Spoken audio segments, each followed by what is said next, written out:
A finales de 1913, un joven periodista estadounidense llegó a la frontera entre México y Estados Unidos con una difícil tarea: cubrir la Revolución Mexicana para sus medios socialistas. Ese periodista se llamaba John Reed, y esa serie de reportajes, crónicas y entrevistas fueron reunidas en el libro titulado México Insurgente, y desde su publicación en 1914 hasta la actualidad ha sido leído, analizado y citado. Por eso quise hacerle una reseña. Bueno, algo así. Ya me explicaré con ese tema. Mientras hablaremos un poco de John Reed. John Reed nació en Portland, Estados Unidos, el 22 de octubre de 1887. Era hijo de una familia de clase alta. Tan es así que estudió en Harvard y se graduó en 1910. Poco después empezó a trabajar en el diario The Masses, de tendencias socialistas, y gracias a ello también comenzó su activismo político. En 1914 convivió con Francisco Villa y la División del Norte. De ese trabajo periodístico surgió el libro México Insurgente. En 1916 fue corresponsal de la revista Metropolitan y cubrió la Primera Guerra Mundial. De esa experiencia nació el libro La Guerra en Europa Oriental. Pero su trabajo más trascendental fue su estadía en Rusia durante la Revolución Bolchevique. Reed reportó los momentos más importantes de la Revolución Rusa en un libro llamado 10 días que estremecieron al mundo, libro que fue prologado por el propio Lenin. Su activismo y su ideología le trajeron problemas en su país natal. Fue un miembro fundador del Partido Comunista de los Estados Unidos, pero su vida política no llegó más lejos, ya que fue acusado de espionaje y escapó a la Unión Soviética. Ahí contrajo tifus y murió el 19 de octubre de 1920 a los 32 años en Moscú. Sus restos descansan en la muralla del Kremlin junto con otros destacados comunistas como Máximo Gorki, Yuri Gagarin, Georgi Zhukov, Nadia Krupskaya y el mismo Lenin.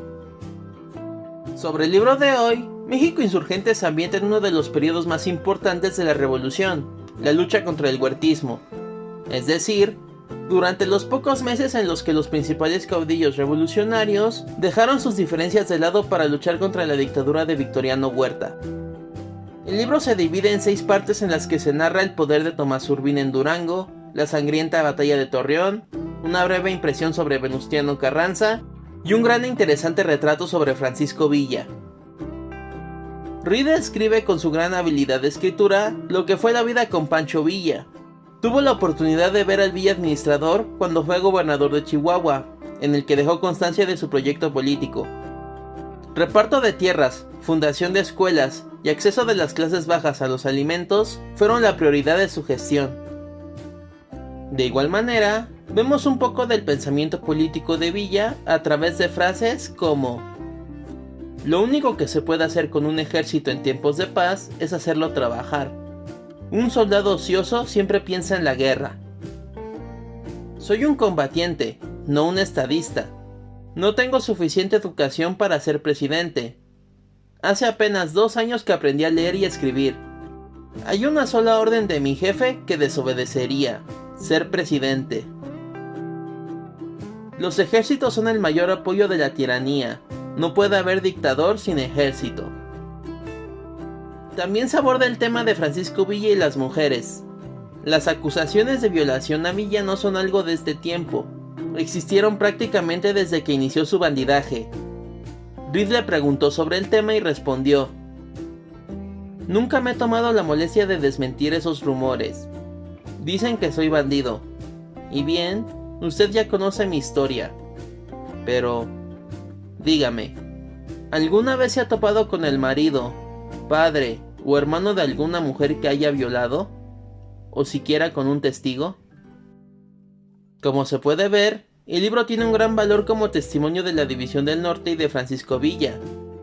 Pero su valor no se limita a eso. También es un muy fiel retrato de la vida durante la Revolución Mexicana.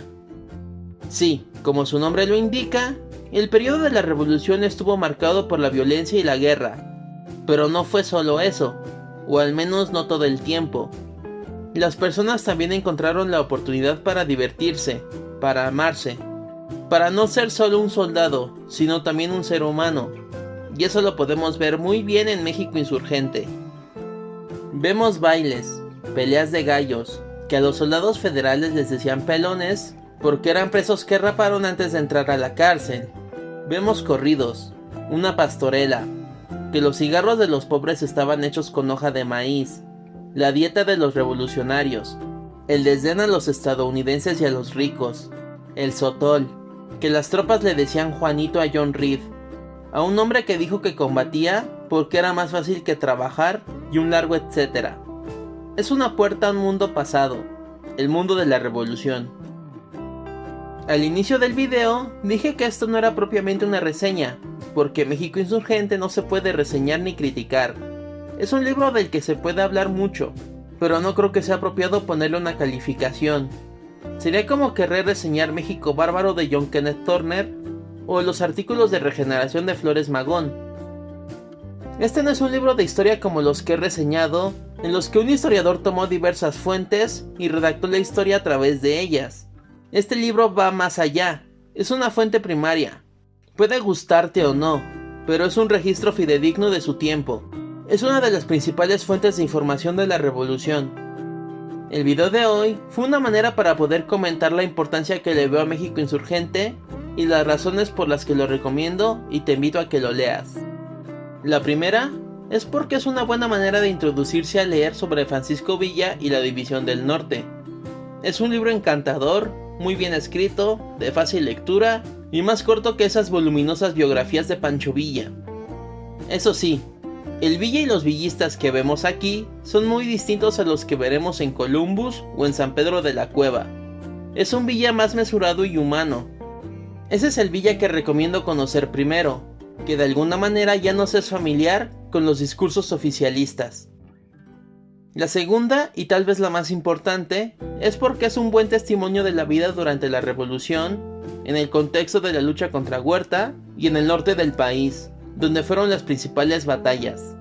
Es fascinante ver cómo las personas se desenvolvieron y crearon lazos a pesar de la violencia. En México Insurgente todo sirve, y en este caso más que en los anteriores, recalco la importancia de que lo leas.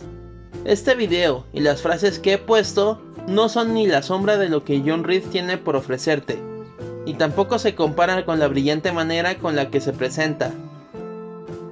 Este libro no pueden contártelo, tienes que vivirlo y experimentarlo por tu cuenta.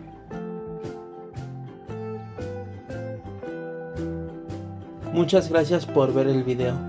Recuerda suscribirte y dar me gusta si lo disfrutaste. Activa la campanita para que no te pierdas ningún otro. No olvides dejar un comentario. Eso me motiva para crear más y mejor contenido. Esto es Historia para qué. Hasta la próxima.